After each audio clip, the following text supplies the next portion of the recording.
Assalamualaikum warahmatullahi wabarakatuh. Halo teman-teman, perkenalkan nama saya Fitri Nurwahida dari semester 5 Prodi Manajemen di STIE Wibawakarta Raharja Purwakarta. Di sini saya akan mereview buku yang berjudul Muamalah Milenial, Penerapan Adabiyah Madiyah Menurut Ulama Klasik dan Kontemporer dengan penulis Nur Ijati SEME dan Naurid Muhammad Rifai Ilyasa SHUM yang diterbitkan di Wikipedia pada tahun 2024 dengan ISBN 9786234214826. Di dalam buku Muamalah Milenial ini terdapat 8 bab pembahasan. Yang pertama pada bab 1 yaitu membahas sebuah pengertian yang universal. Bab 2 membahas muamalah. Bab 3 membahas muamalah berdasarkan sejarah Islam. Bab 4 membahas mengenai lembaga keuangan di Indonesia. Bab 5 membahas mengenai kasus riba dalam muamalah madiyah. Bab 6 membahas mengenai fatwa MUI. Bab 7 membahas mengenai jenis-jenis akad di dalam ekonomi Islam, dan bab 8 membahas mengenai muamalah madiyah menurut ulama mazhab Sunni. Selanjutnya, pada bab pertama di dalam buku ini menjelaskan konsep dasar muamalah sebagai salah satu bagian penting dari ajaran Islam yang memiliki sifat yang universal dan fleksibel.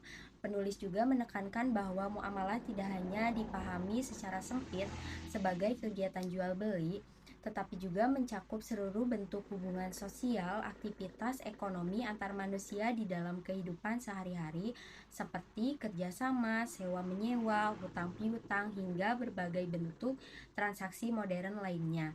Di dalam bab ini juga penulis menjelaskan bahwa hukum muamalah pada dasarnya itu bersifat dinamis, yang artinya dapat berubah sewaktu-waktu menyesuaikan dengan kondisi zaman serta perkembangan di dalam masyarakat.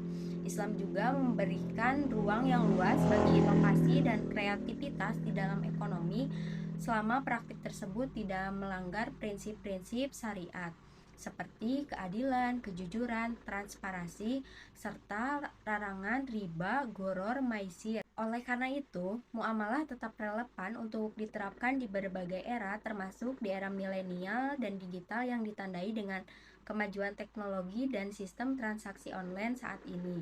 Dengan demikian, pada bab pertama ini memberikan pemahaman awal kepada pembaca bahwa muamalah merupakan konsep yang luas, adaptif, dan konseptual sehingga dapat menjadi pedoman bagi umat Islam dalam menjalankan aktivitas sosial dan ekonomi sesuai dengan syariah Islam di tengah perubahan zaman. Pada bab 2 ini membahas mengenai muamalah secara mendalam, baik dari sisi pengertian terminologis maupun konseptual menurut pandangan para ulama.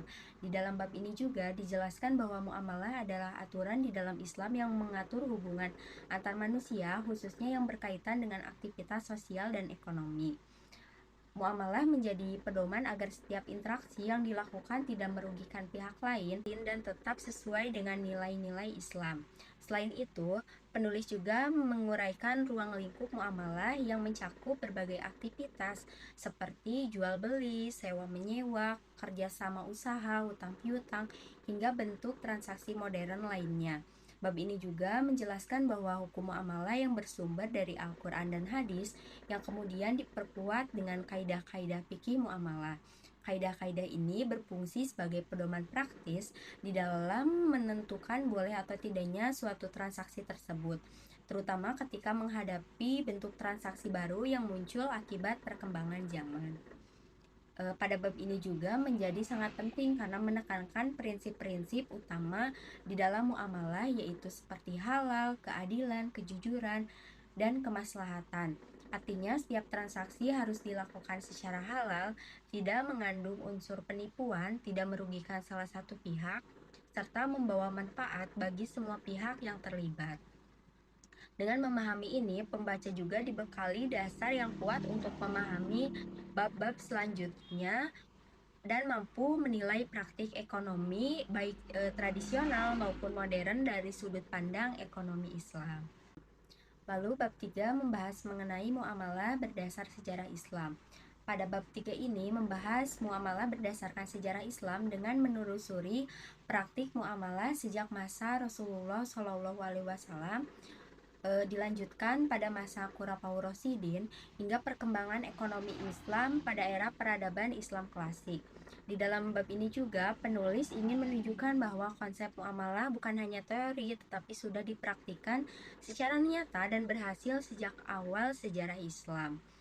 Penulis juga menjelaskan bahwa Rasulullah SAW ini merupakan teladan utama di dalam menjalankan aktivitas muamalah, khususnya dalam bidang bisnis dan perdagangan. Nabi dikenal sebagai pedagang yang jujur, amanah, adil, dan transparan, serta menentang praktik riba, penipuan, dan kecurangan. Sehingga nilai-nilai inilah yang kemudian menjadi dasar di dalam sistem ekonomi Islam. Pada masa Khulafaur Rasyidin, prinsip muamalah tersebut terus dikembangkan melalui kebijakan ekonomi yang berpihak pada keadilan sosial seperti pengelolaan baitul mal dan pengawasan pasar. Selain itu, di dalam bab ini juga mengupas mengenai perkembangan ekonomi Islam pada masa kejayaan peradaban Islam, di mana sistem muamalah ini mampu mendukung kemajuan perdagangan, industri, dan kesehatan masyarakat. Dari uraian ini, penulis menegaskan bahwa sistem muamalah Islam telah terbukti secara historis mampu menciptakan keadilan ekonomi, stabilitas sosial, dan kesejahteraan hingga tetap relevan untuk dijadikan pedoman di dalam kehidupan ekonomi modern saat ini. Selanjutnya, pada bab 4 yaitu membahas perkembangan lembaga keuangan di Indonesia, baik yang berbasis konvensional maupun yang berbasis syariah. Di dalam bab ini menjelaskan bahwa lembaga keuangan memiliki peran yang sangat penting di dalam mendukung sistem ekonomi nasional, terutama dalam menghimpun dan menyalurkan dana kepada masyarakat. Perkembangan lembaga keuangan syariah di Indonesia juga dinilai semakin pesat seiring meningkatnya kesadaran masyarakat terhadap ekonomi yang sesuai dengan prinsip Islam. Dalam bab ini juga menguraikan berbagai jenis lembaga keuangan syariah seperti bank, pegadaian, koperasi syariah, asuransi syariah, serta lembaga keuangan lainnya, yang masing-masing lembaga tersebut memiliki fungsi yang berbeda-beda namun memiliki tujuan yang sama, yaitu memberikan layanan keuangan yang adil, transparan, dan bebas dari unsur riba. Lembaga-lembaga ini juga berperan dalam mendorong pemberdayaan ekonomi masyarakat, khususnya pada UMKM. Sistem keuangan syariah menekankan nilai keadilan, kerjasama, dan pembagian resiko secara adil antara pihak-pihak yang terlibat. Selanjutnya, bab 5 yaitu membahas kasus riba dalam muamalah madiyah, yang dimana masih banyak ditemukan di dalam kehidupan sehari-hari, khususnya di era modern saat ini. Bab ini juga mengulas sebagai bentuk praktik riba yang sering terjadi di dalam kehidupan sehari-hari seperti bunga bank, pinjaman, dan kredit konsumtif. Contoh-contoh yang diangkat merupakan situasi nyata yang sering dialami oleh masyarakat. Pada bab ini juga kita dapat mengetahui bahwa riba dapat membawa dampak negatif terhadap individu dan perekonomian. Bagi individu, riba dapat menyebabkan beban hutang yang terus bertambah dan menyulitkan kondisi keuangan. Sementara di dalam skala yang lebih luas, praktik riba dapat menimbulkan ketidakadilan ekonomi dan memperlebar kesenjangan sosial. Oleh karena itu, riba dilarang di dalam Islam karena bertentangan dengan prinsip keadilan dan kemaslahatan. Selain itu juga di dalam bab ini membahas muamalah madiyah, yaitu muamalah yang berkaitan dengan harta dan kekayaan, yang dimana pembahasan di dalam bab ini dilakukan secara kritis agar pembaca, khususnya mahasiswa, mampu membedakan antara transaksi yang halal dan haram sesuai dengan prinsip syariah. Dengan adanya penjelasan ini dapat memberikan pemahaman yang sangat penting bagi pembaca agar mereka lebih bijak di dalam melakukan transaksi keuangan dan tidak terjebak di dalam praktik ekonomi yang dapat merugikan diri kita sendiri maupun dapat merugikan orang lain. Selanjutnya, bab 6 membahas mengenai fatwa MUI. MUI merupakan singkatan dari Majelis Ulama Indonesia yang berperan dalam menetapkan fatwa-fatwa yang berkaitan dengan muamalah dan ekonomi syariah di Indonesia. Di dalam bab ini dijelaskan bahwa MUI khususnya melalui Dewan Syariah Indonesia atau DSN MUI memiliki peran penting sebagai lembaga yang memberikan hukum Islam terhadap berbagai praktik ekonomi yang berkembang di dalam masyarakat. Di dalam bab ini juga menguraikan beberapa fatwa penting MUI yang berkaitan dengan perbankan syariah, asuransi syariah, investasi hingga transaksi digital yang semakin marak di era modern saat ini. Fatwa-fatwa tersebut menjadi acuan bagi lembaga keuangan syariah dan masyarakat agar aktivitas ekonomi yang dilakukan tetap sesuai dengan prinsip syariah seperti terhindar dari riba, gharar, dan praktik yang merugikan salah satu pihak. Di dalam bab ini juga dapat membantu para pembaca, khususnya mahasiswa, untuk lebih memahami praktik ekonomi Islam di Indonesia yang tidak hanya bersumber dari Al-Quran dan hadis, tetapi juga didukung oleh landasan hukum kontemporer melalui fatwa MUI. Dengan adanya fatwa-fatwa tersebut, umat Islam memiliki panduan yang lebih jelas dan dalam menjalankan aktivitas ekonomi sehari-hari, terutama di dalam menghadapi bentuk transaksi baru yang muncul akibat perkembangan teknologi dan sistem keuangan modern. Selanjutnya, pada bab 7 yaitu membahas mengenai jenis-jenis akad di dalam ekonomi Islam, yang dimana jenis akad ini sering digunakan di dalam berbagai aktivitas ekonomi dan bisnis.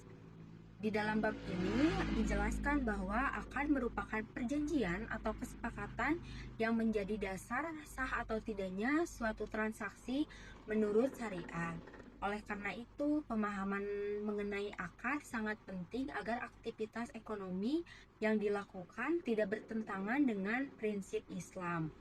Lalu, di dalam bab ini juga diuraikan beberapa jenis akad secara sistematis, mulai dari akad jual beli seperti murabahah, yaitu jual beli dengan penjelasan keuntungan, salam, yaitu pembayaran di awal untuk barang yang diserahkan kemudian, dan istisna, yaitu pemesanan barang tertentu.